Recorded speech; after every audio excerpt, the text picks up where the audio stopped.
ये देखिए आ गए दूसरा पुरस्कार लेकर के सुनील ठेकेदार और सानीपुर की धरती से 101 रुपए का पुरस्कार पार्टी की ओर से भैया के बार बार नमस्कार बा।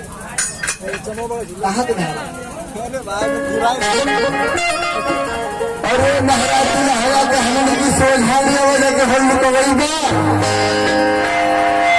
आइए तनिक शुक्रिया दे दो अगर मैं तुम्हारा